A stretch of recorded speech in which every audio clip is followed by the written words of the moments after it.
Om Aganda Timarandasya Ganajana Shivakaya Chakshur Umrisamyena Tajma Shri Gurave Namaha. I was born in the darkest of ignorance, and my spiritual master opened my eyes with the torch of knowledge. I offer my respectful obeisances unto him.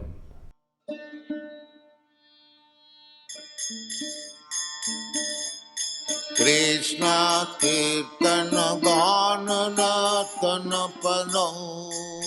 Hare Krishna. Welcome back to this video series on the Bhagavad Gita as it is, translated by His Divine Grace A.C. Bhaktivedanta Swami Prabhupada. We are currently on Chapter 8, Attaining the Supreme. Chapter 8 begins with Arjuna asking Krishna about Brahman, karma, the demigods, the material world, and knowing Krishna at the time of death. Krishna briefly answers Arjuna's first 5 questions and then begins explaining in detail how to know him at the time of death. Thus, by practicing yoga and remembering him, Krishna explains one will go to the eternal spiritual world and never again return to this temporary, miserable world. Text number 1. Arjuna inquired, O my Lord, O Supreme Person, what is Brahman? What is the self? What are fruitive activities?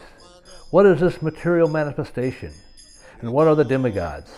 Please explain this to me. How does this Lord of Sacrifice live in the body? And in which part does he live, O Madhusudana? And how can those engaged in devotional service know you at the time of death? The Supreme Lord said, the indestructible, transcendental living entity is called Brahman, and his eternal nature is called the Self. Action pertaining to the development of these material bodies is called karma, or fruitive activities. Physical nature is known to be endlessly mutable. The universe is a cosmic form of the Supreme Lord, and I am that Lord represented as the Supersoul dwelling in the heart of every embodied being. And whoever at the time of death quits his body remembering me alone, at once attains my nature. Of this there is no doubt. Whatever state of being one remembers when he quits his body, that state he will attain without fail. Therefore, Arjuna, you should always think of me in the form of Krishna, and at the same time carry out your prescribed duty of fighting. With your activities dedicated to me, and your mind and intelligence fixed on me, you will attain me without doubt. He who meditates on the Supreme Personality of Godhead, his mind constantly engaged in remembering me, undeviated from the path. He, O Partha, is sure to reach me. One should meditate upon the Supreme Person as one who knows everything, as he who is the oldest, who is the controller, who is smaller than the smallest, who is the maintainer of everything, who is beyond all material conception, who is inconceivable, and who is always a person. He is luminous like the sun, and being transcendental is beyond the material nature. Arjuna has inquired about the 6 terms Krishna used at the end of chapter 7. Brahman, Adiyatma, Karma, Adibhuta, Adidaiva, and Adiyagna. Krishna describes these terms one by one in the order that Arjuna asked about them. Later in the chapter, Krishna also discusses Yoga Mishra Bhakta, devotional service mixed with yoga, Sudha Bhakta, unmixed pure devotional service, and the factors that determine a soul's destination when he leaves the body. Arjuna's questions and Krishna's answers are as follows. First, what is Brahman? Krishna tells Arjuna that the jiva is Brahman. Srila Prabhupada writes, Brahman is indestructible and eternally existing, and its constitution is not changing at any time. But beyond Brahman, there is Para-Brahman. Brahman refers to the living entity, and Para-Brahman refers to the Supreme Personality of Godhead. 2. What is the Self? The nature of the jiva, the Adiyatma, or Self, is to eternally serve. Srila Prabhupada says the constitutional position of the living entity is different from the position he takes in the material world. In the material consciousness, his nature is to try to be the Lord of matter. But in the spiritual consciousness, Krishna consciousness, his position is to serve the Supreme. 3. What is karma? Karma is not simply activity, but specifically activity that develops a material body.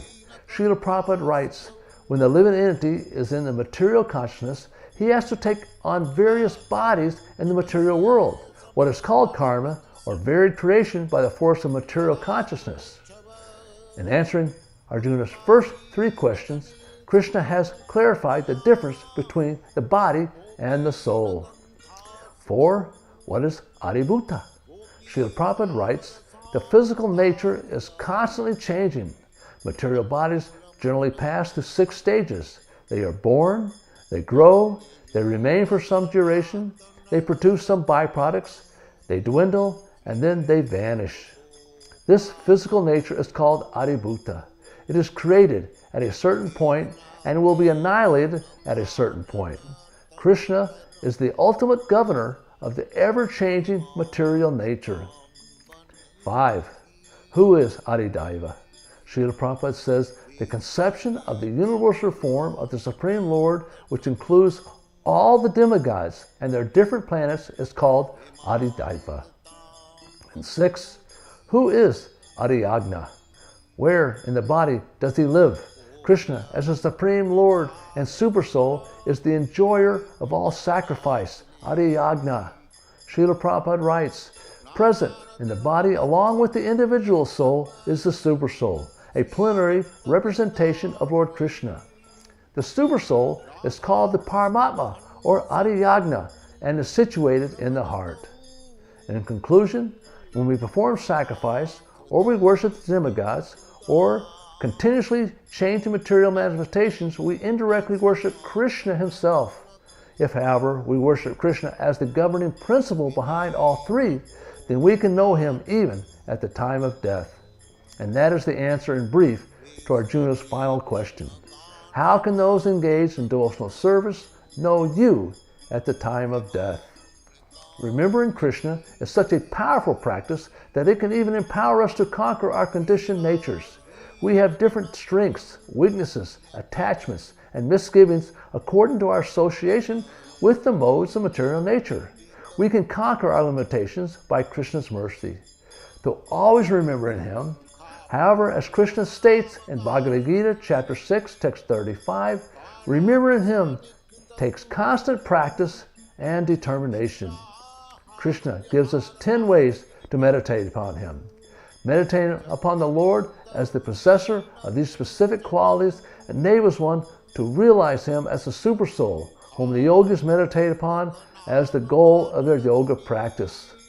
Thus, Krishna is discussing bhakti, but bhakti mixed with the aspirations of a yogi seeking liberation from the cycle of birth and death, yoga mishra bhakti, is mixed and not pure.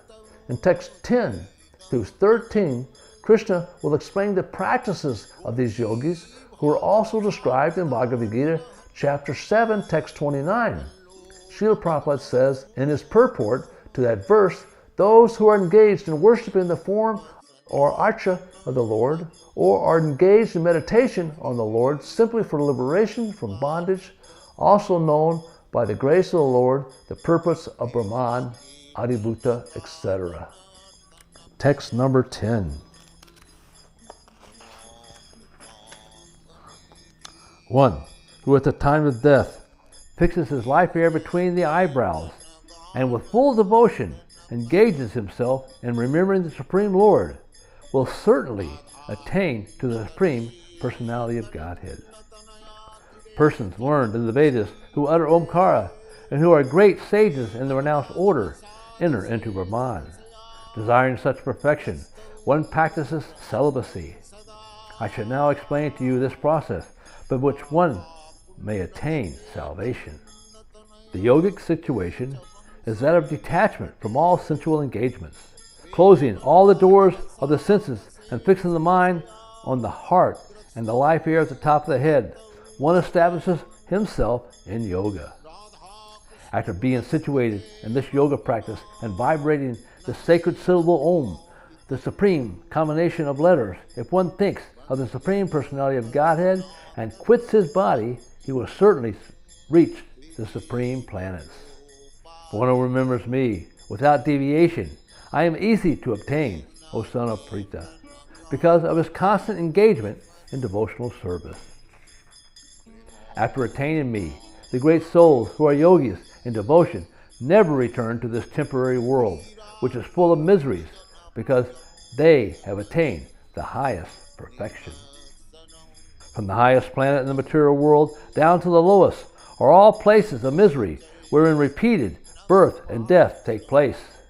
But one who attains my abode, O son of Kunti, never takes birth again. By human calculation, 1,000 ages taken together is the duration of Brahma's one day, and such also is the duration of his night. When Brahma's day is manifest, this multitude of living entities comes into being, and at the arrival of Brahma's night, they are all annihilated. Again and again the day comes, and this host of beings is active, and again the night falls, O Partha, and they are helplessly dissolved. The ultimate message of these verses is to remember Krishna. That is yoga's goal. Fixing the life air between the eyebrows is useful only to assist a yogi in remembering Krishna. Having explained the practices of Yoga Mishra Bhakta, or how to attain to yoga and liberation can remember him, Krishna discusses pure devotional service. In text 14, Krishna says, "For one who always remembers me without deviation, I am easy to obtain." Srila Prabhupada mentions in his purport that pure bhakti is indicated in this verse by the words ananya cheta, without deviation of the mind. This verse especially describes the final destination attained by the unalloyed devotees who serve the Supreme Personality of Godhead in Bhakti Yoga. Previous verses have mentioned 4 different kinds of devotees: the distressed, the inquisitive, those who seek material gain, and the speculative philosophers. Different processes of liberation have also been described: Karma Yoga, Jnana Yoga, and Hatha Yoga. The principles of these yoga systems have some bhakti added, but this verse particularly mentions pure bhakti yoga without any mixture of jnana, karma, or hatha, as indicated by the word ananya cheta. In pure bhakti yoga, the devotee desires nothing but Krishna. A pure devotee does not desire promotion to the heavenly planets, nor does he seek oneness in the Brahma Jyoti, or salvation or liberation from material entanglement. A pure devotee does not desire anything. In the Chaitanya Charitamrita, the pure devotee is called Nishkam, which means he has no desire for self-interest. Perfect peace belongs to him alone, not to them who strive for personal gain. Whereas a Jnana Yogi, Karma Yogi, or Hatha Yogi has his own selfish interests. A perfect devotee has no desire other than to please the Supreme Personality of Godhead. Therefore the Lord says that for anyone who is unflinchingly devoted to him, he is easy to attain. Ananyateta means undeviating, with no desire for heavenly pleasure or liberation. Satanam and Nishyasa means always serving with no break. For one's entire life, without consideration of time and place, Krishna is so pleased by such an attitude that he becomes easy to obtain, even if one is not yet on that platform but only desiring to reach it. Krishna removes all obstacles from such a devotee's path. Text 15 and 16 describe the result one achieves by practicing pure bhakti. Srila Vishwanath Chakravarti Thakur explains, such devotees enter Krishna's pastime and happily take birth when Krishna appears in the house of Vasudeva as his son. Krishna makes it clear that his planet is supreme. The term Mam Upetya, used in both texts 15 and 16, means achieving me. Krishna, through repetition, emphasizes this because he does not want us bewildered by a desire to go to the heavenly planets. He therefore states clearly, every situation in the material world is miserable. We should desire only to achieve him. Krishna has prepared a contrast to describe the benefit of leaving the material world for the spiritual world. Krishna explains that even Brahmaloka, the topmost planet in this material world, is influenced by time. How does time affect us? Time forces the annihilation of every material body. The annihilation of our body rips us away from all the attachments we have developed over a lifetime. This happens again and again. In addition, we are intermittently forced into an unmanifest state for 1,000 yuga cycles, sometimes not at all pleasant for the active soul. Krishna kindly describes this to awaken our detachment and renunciation based on the realization that happiness exists temporarily within this material world for the eternal souls who exist here. Next, Krishna contrasts this disastrous situation to the attainment of those who become Krishna conscious. Text number 20. Yet there is another nature which is eternal and is transcendental to this manifested and unmanifested matter. It is the supreme and is never annihilated. When all this world is annihilated, that part remains as it is. That supreme abode is called unmanifested and infallible, and it is the supreme destination. One goes there, he never comes back. That is my supreme abode. The Supreme Personality of Godhead, who is greater than all, is attainable by unalloyed devotion. Although he is present in his abode, he is all-pervading, and everything is situated within him. O best of the Bharats, I shall now explain to you the different times at which passing away from this world, one does not come back. Those who know the Supreme Brahman pass away from the world during the influence of the fiery god, and in the light, at an auspicious moment, during the fortnight of the moon and the 6 months when the sun travels in the north. The mystic who passes away from this world during the smoke, the night, the moonless fortnight, or in the 6 months when the sun passes to the south, or who reaches the moon planet again comes back. According to the Vedas, there are 2 ways of passing from this world, one in the light and one in darkness. When one passes in the light, he does not come back, but when one passes in the darkness, he returns. The devotees who know these 2 paths, O Arjuna, are never bewildered. Therefore, always be fixed in devotion. A person who accepts the path of devotional service is not bereft of the results derived from studying the Vedas, performing austere sacrifices, giving charity, or pursuing philosophical or fruitive activities. At the end, he reaches the supreme abode. These verses explain the supreme abode mentioned in Bhagavad Gita, chapter 8, text 15. That place is eternal and transcendental, and it is that supreme abode for which we hanker. Unfortunately, we search for it within the realm of time and matter. When we attain Krishna's supreme abode, we, along with Krishna's other devotees, will continuously be ecstatic in our loving relationship with him. What a striking contrast to the material world. In the material world, we are again and again helplessly annihilated. Spiritual life, however, carries us to the supreme destination, which is never annihilated and free from anxiety. Krishna reiterates the statement he made in Bhagavad Gita, chapter 8, text 14, that our desires must be undeviatedly focused upon the Supreme Lord. Maintaining desires for jnana, karma, yoga, and so on prevents us from attaining Krishna. Krishna concluded his description of the spiritual world and the process of reaching it. In the final 6 verses of this chapter, Krishna discusses the process by which the soul should leave his body and retain the Supreme. Verses 23 through 26 pertain to the Jnana Yogis, Karma Yogis, and Astanga Yogis, and they explain how yogis must carefully plan their deaths so they will not return to the material world. The last 2 verses of this chapter, text 27 and 28, are for the devotees. Srila Prabhupada writes, when fire, light, day, and the fortnight of the moon are mentioned, it is to be understood that over all of them there are various presiding deities who make arrangements for the passage of the soul. At the time of death, The mind carries one on the path to a new life.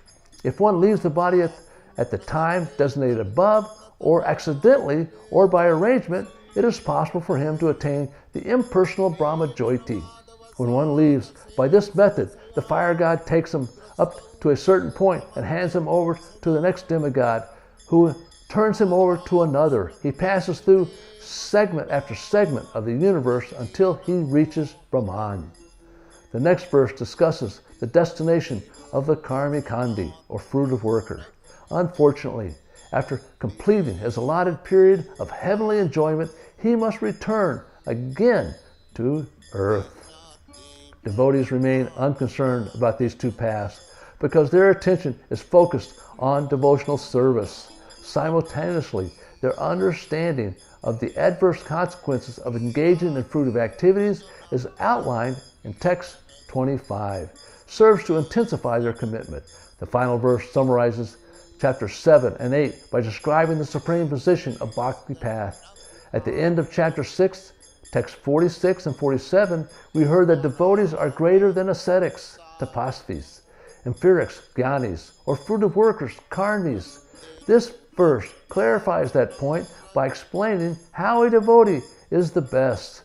By his devotion, a devotee automatically gains results of all other paths without even desiring them. More importantly, however, devotees enter the spiritual world. Srila Prabhupada places these two chapters in the context of the entire Bhagavad Gita. The words idam viditva indicate that one should understand the instructions given by Sri Krishna in this chapter and the 7th chapter of the Bhagavad Gita. One should try to understand these chapters not by scholarship or mental speculation, but by hearing them in association with devotees. Chapters 7 through 12 are the essence of the Bhagavad Gita. The first 6 and the last 6 chapters are like coverings for the middle 6 chapters, which are especially protected by the Lord. If one is fortunate enough to understand Bhagavad Gita, especially these middle 6 chapters in the association of devotees, then his life at once becomes glorified beyond all penances, sacrifices, charities, speculations, etc. For one can achieve all the results of these activities simply by Krishna consciousness. That ends this chapter. Thank you for watching. Hope you return when we discuss chapter 9 entitled Most Confidential Knowledge. Hare Krishna. Bande Rupa Sanatana Raghujuga Sri Jiva Gopalakum Krishna Kirtana Ganana Tana Param Primam